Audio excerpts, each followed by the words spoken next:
எல்லா மனுஷனுக்கும் இந்த உலகத்தில் ரெண்டே விஷயம் தாங்க. ஒன்று பார்த்தீங்கன்னா தேவை, இன்னொன்று பார்த்தீங்கன்னா விருப்பம் இல்லாத ஆசை. எல்லா மனுஷரும் அந்த தேவைகளை பூர்த்தி செஞ்சுட்டு தன் ஆசைக்காகவோ விருப்பத்துக்காகவோ ஓடிக்கிட்டு இருக்காங்க. ஆனால் அந்த தேவையை நிறைவேறாமல் ஆயிரக்கணக்கான மக்கள் இங்கே இருக்காங்கன்னா உங்களால் நம்ப முடியுமா? என்னால் கூட நம்ப முடியல. நான் தேடி பார்க்குற வரைக்கும், நான் உதவி செய்ய முன்னுக்கு வர்ற வரைக்கும். அதை மாதிரி தான் குரல் ஃபவுண்டேஷன் தேவைகளை தேடி போச்சு. தேவைகளுக்காக மக்கள் ஏங்கிட்டு இருக்காங்க, அவங்கள தேடி நாங்கள் போனோம். அன்றாட சாப்பாட்டுக்கு வழி இல்லாத மக்களும் இன்னும் இருக்காங்க.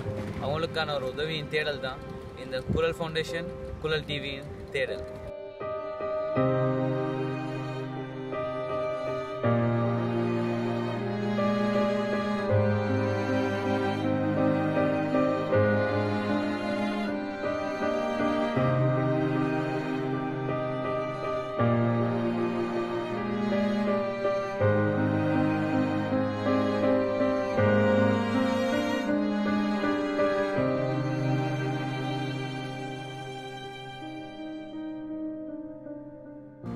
உதவி செய்யறதுக்கு 1000 பேர் தயாராக இருக்காங்க. ஆனாலும் பார்த்தீங்கன்னா அந்த உதவின்னு கேட்குற அளவுக்கு யாருக்கும் இன்னும் அந்த மனப்பக்குவம் வரலை. அதை தேடுறதுக்கும் நம்மளுக்கெல்லாம் டைம் இல்லை. குரல் ஃபவுண்டேஷன் அதை தேடி போச்சு. யார் யாருக்கான தேவைகள் இருக்கோ அந்த தேவைகளை தீர்க்கிறதுக்காக குரல் ஃபவுண்டேஷன் ஒரு புதிய முயற்சி, ஒரு வித்தியாசமான தேடல் தான் இந்த குரல் டிவியின் தேடல். நாம் பார்க்க போகிறது முதலாவது, ஒரு எஸ்டேட் ரூமில் தனக்கான அன்றாட தேவைகளை பூர்த்தி செய்ய முடியாமல் இருக்க ஒரு குடும்பம். அந்த குடும்பத்தை பற்றின ஒரு தேடல் தான் இந்த நிகழ்ச்சி. வாங்க பார்க்கலாம்.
பேர் கலைமணி, வயசு 39.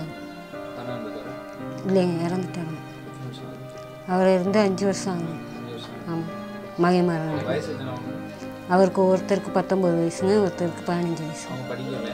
இல்லைங்க, படிக்க வைக்கிறதுக்கு வசதி பத்தாதனால வேலைக்கு போகிறேன்ட்டு போயிட்டாங்க. தோட்டத்தில் வேலை செஞ்சுக்கிட்டு தாங்க இருந்தீங்க. மழை காலம் வந்து கை காலெலாம் வராது, வாதம் வந்துடும், கை காலெலாம் வீங்கி போயிடும். அப்போ அங்கே வேலைக்கு போனால் மெடிக்கல் கேட்டுக்கிட்டு பிரச்சனை பண்ணனால நிப்பாட்டிட்டாங்க. மகன் விரும்பி ஒருத்தரை கூட்டிகிட்டு போயிடுச்சுங்க. போயிட்டு அவங்க வீட்டோட இருக்குங்க, அவங்க வர மாட்டாங்க. அதெல்லாம் நினச்சா கவலை தாங்க. இப்போ கனவு இருந்தால் அந்த மாதிரியெல்லாம் நடக்க மாட்டாங்க. இன்றைக்கி அதுக்கு கூட்டிகிட்டு போயிட்டு அதுக்கு நல்லா இருக்குங்க. நமக்கு யாருங்க ஒன்று ஒரு நேரம் பட்னியாக இருந்தாலும் யாரும் சாப்பாடு கொடுக்க மாட்டாங்க. இந்த பொடிங்களும் இல்லைன்னா நம்ம வாழ்க்கை என்ன ஆகும்?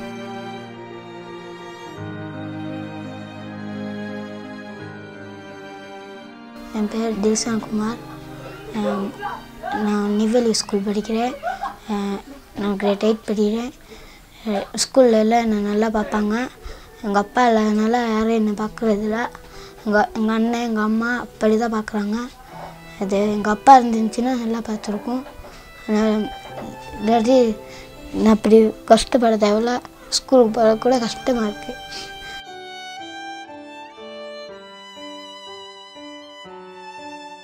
வீடு இல்லைங்க, வீடு ஒரு காசு எடுத்துட்டாங்க. வீடு அரைவாசி கட்டின வாக்கில் குறையாக இருக்குங்க. அதுக்கு நாங்கள் இனி என்ன செஞ்சது, பொடிங்க மாதிரி ஏதாவது உதவி செஞ்சு தாங்க கட்டணும். பாத்ரூமும் இன்னொரு வீட்டுக்கு தாங்க போகணும், டொய்லெட்லையும் இங்கேருந்து மேலே தாங்க போகணும் டாய்லெட்டுக்கெல்லாம். ஹஸ்பண்ட் என்னை நல்லா வச்சுருந்தாருங்க.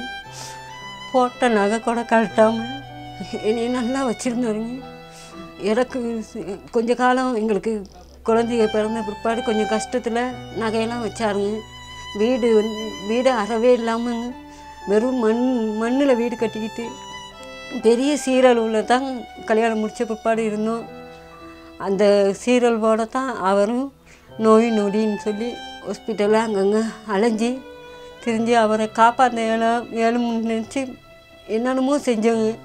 காப்பாற்ற காசு பணம் இல்லாதனால அவரை காப்பாற்ற முடியல. பஸ்க்கு கூட சளி இல்லாமல் தான் நாங்கள் ஸ்கூல் போய்க்கிருக்கோம்.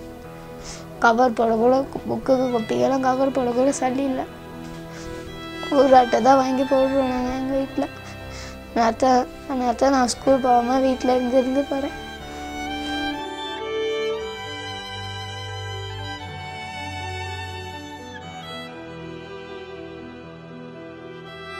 பெருசாகி நல்லா வேலைக்கு போய்ட்டு அம்மாவுக்கு பார்க்குவேன். படிக்கிறதுக்கு எனக்கு ஒரு ஹெல்ப் பண்ணுவேன். எங்களுக்கு முக்கியமாக டாய்லெட் ஒன்றுங்க, வீடு ஒரு சின்ன காம்பவுண்டு, கிச்சன் ஒன்று கட்டுறதுக்கு உங்களால் ஏந்துச்சுன்னா ஒரு சின்ன உதவி மாதிரி எங்களுக்கு கேட்குறோம். உங்களுக்கு மனசு இறங்கி எங்களுக்கு கொடுக்கணும்னா இந்த உதவியை மட்டும் செஞ்சு கொடுங்க. பொடியனுக்கு கொப்பிக்கு கவர் போடுறதுக்கு கூட எங்களுக்கு ஒருத்தக்கிட்டையா வாங்கிட்டாங்க. நாங்கள் போட்டுக்கிட்டு ஸ்கூலுக்கு அனுப்புகிறோம். அன்னன்னைக்கு 20 ரூபா வேணுங்க ஸ்கூலுக்கு அனுப்புறதுக்கு. அது காசு இல்லைன்னா அனுப்பலாங்க. ஸ்கூல்லையும் இதில் நல்லா தான் பார்க்குறாங்க மாஸ்டர் மாதிரி. அப்பா இல்லாதனால வேறு இந்த உதவியை மட்டும் எனக்கு செஞ்சு கொடுங்க. உங்களை கையெடுத்து கும்பிடுவேன். பாலசுந்தரம் தலைவர், கோர்த்தி பிரிவு, கோர்த்தி டிவிஷன் என்றும் சொல்லலாம். குழல் ஃபவுண்டேஷன் மூலமாக இங்கு கோர்த்தி பிரிவுக்கு வருகை தந்துள்ளார்கள். அவர்கள் மூலமாக 2 குடும்பங்களை தெரிவு செய்து அவர்கள் கஷ்டங்களை எடுத்து கூறி அவர்கள் மூலமாக உதவிகளை செய்து அவர்களை கட்டியெழுப்புவதற்காக தெரிவு செய்துள்ளோம். அவர்களுக்கு உங்களால் முடிந்த உதவிகளை செய்து அவர்களுக்கு நல்வாழ்வு அளிக்குமாறு கேட்டுக்கொள்கிறேன். பல்வேறு தேவைகளோடும் கஷ்டங்களோடும் இருக்க மக்களை தேடின ஒரு பயணம் தாங்க இந்த பயணம். அதில் எவ்வளோ தேவைகள்னு பார்த்தீங்களா, இன்னும் ஆயிரக்கணக்கான தேவைகள் ஒளிஞ்சிருக்கு. அதுக்கான உதவிகளை நீங்கள் தான் செய்ய போகிறீங்க. கீழே தெரிகிற நம்பருக்கு கால் பண்ணுங்கள், மெசேஜ் பண்ணுங்கள், வாட்ஸ்அப் பண்ணுங்கள். அவங்களுக்கான உதவிகளை உங்களாலேயும் வழங்குங்க. அது மட்டும் இல்லாமல் கமெண்ட் பாக்ஸில் எங்களோட லிங்க் இருக்குது, அதன் மூலமாகவும் அவங்களுக்கு உதவிகளை வழங்கலாம். சப்ஸ்கிரைப் பண்ணுங்கள். ஃபேஸ்புக் டிவி இருக்குது, ஃபேஸ்புக் சேனல் இருக்குது. ஃபேஸ்புக்கில் போய்ட்டு லைக் பண்ணுங்கள், ஷேர் பண்ணுங்கள், முடிஞ்ச அளவுக்கு ஹெல்ப் பண்ணுங்கள். இதை மக்கள் வாழ்ந்து ஒரு நேர சாப்பாடாவது, ஒரு நேர தேவையாவது அவங்களோட பூர்த்தி ஆகினா உங்களுக்காக கடவுள் இருக்கார். நாம் அடுத்தவனோட தேவையை பூர்த்தி செஞ்சால் கடவுள் நம்மளோட தேவையை பூர்த்தி செய்யும். குழல் டிவிக்காக ஷாக்கிர். மீண்டும் சந்திப்போம்.